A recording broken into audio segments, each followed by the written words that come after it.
Okay so hi friends, it's me ആദ്യം welcome back to my channel a book Malayalam. Book മലയാളത്തിൻ്റെ പുതിയൊരു എപ്പിസോഡിലേക്ക് എല്ലാ കൂട്ടുകാർക്കും സ്വാഗതം. സോ ഗൈസ്, എന്നെ പേഴ്സണലി അറിയാവുന്നവർക്കറിയാം ഞാനൊരു കട്ട ലൂസിഫർ ഫാനാണ്.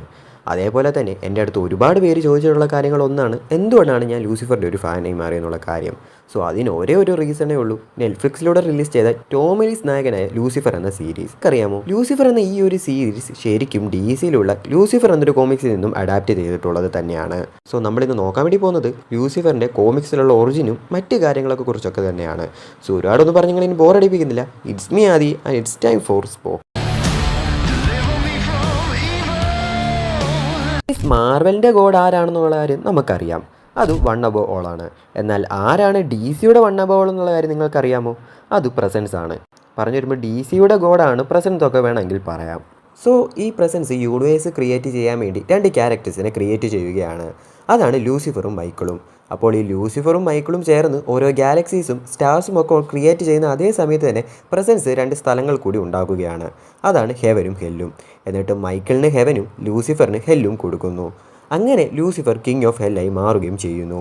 തുടർന്ന് ലൂസിഫർ ഹെല്ലിനെ പ്രൊട്ടക്റ്റ് ചെയ്യാനും ഹെല്ലിൻ്റെ റൂൾസ് എല്ലാം ഫോളോ ചെയ്യുന്നതിനായി ഡീമൺസിനെ ഉണ്ടാക്കുന്നു. പിന്നെ കുറേ നാളുകൾക്ക് ശേഷം ലൂസിഫറും മൈക്കിളും തമ്മിൽ ഒരു ഫൈറ്റ് ഉണ്ടാവുകയും ചെയ്യുന്നു. മൈക്കിളിനേക്കാൾ പവർഫുൾ ലൂസിഫർ ആയതുകൊണ്ട് തന്നെ ലൂസിഫർ മൈക്കിളിനെ ആ ഫൈറ്റിൽ ഡിഫീറ്റ് ചെയ്യുന്നുമുണ്ട്. ഡിഫീറ്റ് ചെയ്യുക മാത്രമല്ല ലൂസിഫർ അതിൽ ചെയ്തത്, മൈക്കിളിനെ കൊല്ലുന്നുമുണ്ട്.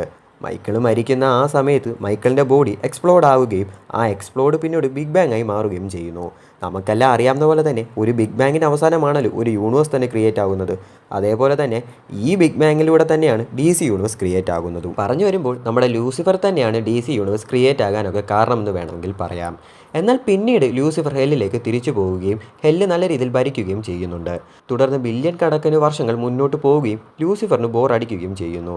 പുള്ളിയും കുറ്റം പറയാൻ കഴിയില്ല. ഒരേ കാര്യം കുറച്ച് നേരം ചെയ്യുമ്പോൾ തന്നെ നമുക്കെല്ലാവർക്കും ബോറടിക്കും. അതേസമയം ലൂസിഫർ ഒരേ കാര്യം തന്നെ ബില്യൺ വർഷങ്ങളായി ചെയ്തുകൊണ്ടിരിക്കുമ്പോൾ പുള്ളിക്കും ബോറടിക്കും. അത് സർവ്വസാധാരണമായുള്ള കാര്യങ്ങളൊക്കെ തന്നെയാണ്. സോ അതിനെ തുടർന്ന് ലൂസിഫർ ഭൂമിയിലേക്ക് വരികയും ചെയ്യുന്നു. എന്നാൽ ലൂസിഫർ ഭൂമിയിലേക്ക് വരുന്ന ടൈമിൽ തന്നെ സൂപ്പർമാനും ബാറ്റ്മാനും വണ്ടർ വുമണും ഫ്ലാഷും ഒക്കെ ചേർന്നുകൊണ്ട് തന്നെ ജസ്റ്റിസ് ലീഗ് ടീം അവിടെ ഫോം ആയിട്ടും ഉണ്ടാകും. ഹെല്ലിൽ നിന്ന് വരുന്ന ലൂസിഫർ ഭൂമിയിൽ ഒരു ബാറിലാണ് വർക്ക് ചെയ്യുന്നതൊക്കെ. അതും ഒരു നോർമൽ ഹ്യൂമനായി തന്നെയാണ് അവിടെ ജീവിക്കുന്നതും. സോ ഇതാണ് ലൂസിഫറിൻ്റെ ഒറിജിൻ എന്ന് പറയുന്നത്. ഈ ഭൂമിയിൽ വന്നു കഴിഞ്ഞ് നടക്കുന്ന സംഭവവികാസമായ കഥകളായിരിക്കും ലൂസിഫർ സീരീസിലൂടെ നമ്മൾ കാണുന്നത്. ഓർക്കുക, കോമിക്സിൽ നിന്നും വളരെ ഡിഫറൻ്റ് ആയിട്ടുള്ളൊരു ഒറിജിൻ തന്നെയാണ് ലൂസിഫറിന് സീരീസിൽ കൊടുത്തിട്ടുള്ളതും. ലൂസിഫറിൻ്റെ സീരീസിലുള്ള ഒറിജിനും കാര്യങ്ങളൊക്കെ ഞാൻ വേണമെങ്കിൽ വേറൊരു വീഡിയോയിലൂടെ എക്സ്പ്ലെയിൻ ചെയ്യാവുന്നതാണ്. സോ ഗൈസ്, ലൂസിഫറിൻ്റെ മൊത്തം പേരെന്ന് പറയുന്നത് ലൂസിഫർ സാമുവൽ മോർണിംഗ് സ്റ്റാർ എന്നാണ്. ബൈബിളിലുള്ള ലൂസിഫറിൽ നിന്നും ഇൻസ്പയർഡ് ആയിട്ടാണ് അവർ കോമിക്സിലുള്ള ലൂസിഫറിനെ ക്രിയേറ്റ് ചെയ്തിട്ടുള്ളത്. എന്നാൽ ലൂസിഫർ ബൈബിളിലെ പോലെ ഒരു വില്ലൻ കഥാപാത്രമോ അല്ലെങ്കിൽ ഒരു ഹീറോ കഥാപാത്രമോ ഒന്നുമല്ല കോമിക്സിൽ. തനിക്ക് എന്ത് തോന്നുന്നു അത് ചെയ്യുന്ന ഒരു ആൻറ്റി ഹീറോ ടൈപ്പ് ക്യാരക്ടറായിട്ടാണ് ലൂസിഫറിനെ കാണിച്ചിട്ടുള്ളതും. DC-യിലെ സെക്കൻഡ് മോസ്റ്റ് പവർഫുൾ ക്യാരക്ടർ കൂടിയാണ് ലൂസിഫർ. ലൂസിഫറിന് പ്രസൻസുമായി എപ്പോൾ വേണമെങ്കിലും സംസാരിക്കാൻ സാധിക്കും. എന്നാൽ മറ്റ് ക്യാരക്ടേഴ്സിന് സംസാരിക്കാൻ കഴിയില്ല എന്നല്ല പറഞ്ഞു വരുന്നത്. ലൂസിഫറാണ് പ്രസൻസുമായി ഏറ്റവും കൂടുതൽ നേരം സംസാരിക്കാറുള്ളത്. ഇനി നമുക്ക് ലൂസിഫറിൻ്റെ പവേഴ്സ് ആൻഡ് എബിലിറ്റീസ് എന്തൊക്കെയാണെന്ന് നോക്കാം. ആദ്യം തന്നെ ഗോഡ് ലൈക്ക് സ്ട്രെങ്ത്, സ്പീഡ് തുടങ്ങിയ പവേഴ്സ് ആൻഡ് എബിലിറ്റീസിനൊപ്പം തന്നെ വേറെ പവേഴ്സും ലൂസിഫറിനുണ്ട്. ലൂസിഫർ ഒരു ഒമിനി പ്രസൻസും കൂടാതെ ഒരു ഒമിനി പൊട്ടൻഷ്യലും ഒമിനി സൈൻ കൂടിയാണ്. കൂടാതെ റിയാലിറ്റി വാർപ്പ് ചെയ്യാനും ഇൻവാലനബിലിറ്റിക്കുള്ള ഒരു പ്രത്യേക കഴിവും ലൂസിഫറിനുണ്ട്.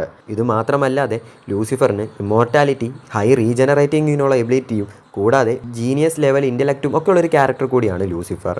ഓർക്കുക, ഈ പവേഴ്സ് എല്ലാം ഗോഡ് ലൈക്ക് ആണ്. ഇതെല്ലാം അങ്ങ് പീക്ക് ലെവലിലുമായിരിക്കും. കൂടാതെ എനർജി മാനിപ്പുലേറ്റിങ്ങിനും ഡാർക്ക്നെസ്, സോൾ, ടൈം എന്നതിനൊക്കെ മാനിപ്പുലേറ്റ് ചെയ്യാനുള്ള കഴിവും ലൂസിഫറിനുണ്ട്. ഇതൊന്നും കൂടാതെ ടെലിപ്പതിയും ടെലികൈനസ് ചെയ്യാനുള്ള കഴിവുകളും ഉണ്ട്. അതിനൊപ്പം തന്നെ സീരീസ് കണ്ടവർക്കാണെങ്കിൽ അറിയാം, ലൂസിഫറിൻ്റെ ഏറ്റവും വലിയ പവേഴ്സിൽ ഒന്ന് തന്നെയാണ് മൈൻഡ് കൺട്രോൾ ചെയ്തിട്ട് ഒരാളുടെ ഉള്ളിലുള്ള ഡിസയർ എന്താണെന്ന് അറിയാൻ സാധിക്കുന്നത്. പറയാൻ തുടങ്ങിക്കഴിഞ്ഞാൽ ഈ വീഡിയോയിൽ ഒന്നും തീരാത്ത അത്രയും പവേഴ്സാണ് ലൂസിഫറിനുള്ളത്. കോമിക്സിൽ ലൂസിഫറിന് വീക്ക്നെസ് ഒന്നും ഇതുവരെയായി എടുത്തു പറഞ്ഞിട്ടുമില്ല. ഇതിൽ നിന്നും വ്യത്യസ്തതരമായിട്ടുള്ള ഒരു ലൂസിഫറിനെയായിരിക്കും നമുക്ക് നെറ്റ്ഫ്ലിക്സിൽ കാണാൻ സാധിക്കുന്നത്. സോ ഗൈസ്, ഇത്രയാണ് ലൂസിഫറിൻ്റെ ഒറിജിൻ പറഞ്ഞുകൊണ്ടുള്ള വീഡിയോ. സീരീസിലെ ഒറിജിൻ പറഞ്ഞുള്ള വീഡിയോ ഞാൻ സെപ്പറേറ്റ് ഒരു വീഡിയോ ആയിട്ട് തന്നെ ചെയ്യാൻ നോക്കാം. സോ ഗൈസ്, വീഡിയോ ഇഷ്ടമായെങ്കിൽ ഒന്ന് ലൈക്ക് ചെയ്യുക. കൂടാതെ വീഡിയോയിൽ എന്തെങ്കിലും ഡൗട്ടുകളോ അഭിപ്രായങ്ങളോ ഉണ്ടെങ്കിൽ മറക്കാതെ കമൻറ്റുകളായി രേഖപ്പെടുത്തുക. കൂടാതെ ഇതുപോലെയുള്ള വീഡിയോസിനായി ഈ ചാനൽ ഒന്ന് സബ്സ്ക്രൈബ് ചെയ്യുക. സപ്പോർട്ട് ചെയ്യാനായി നിങ്ങളുടെ കൂട്ടുകാരിലൊക്കെ ഒന്ന് ഷെയർ ചെയ്ത് കൊടുക്കുകയും കൂടെ ചെയ്യുക. അതേപോലെ തന്നെ ജസ്റ്റിസ് ലീഗ് വേഴ്സസ് അവെഞ്ചേഴ്സ് എന്ന കോമിക് ബുക്കിൻ്റെ മലയാളം എക്സ്പ്ലനേഷൻ കാണാൻ വേണ്ടി സ്ക്രീനിൽ കാണുന്ന ഈ ഒരു ലിങ്ക് കൂടി ക്ലിക്ക് ചെയ്ത് നോക്കൂ. സോ ഇതിലും നല്ലൊരു വീഡിയോയുടെ കാണാമെന്ന പ്രതീക്ഷയോടെ it's me Adityakumar and sign out with AK spoke Malayalam.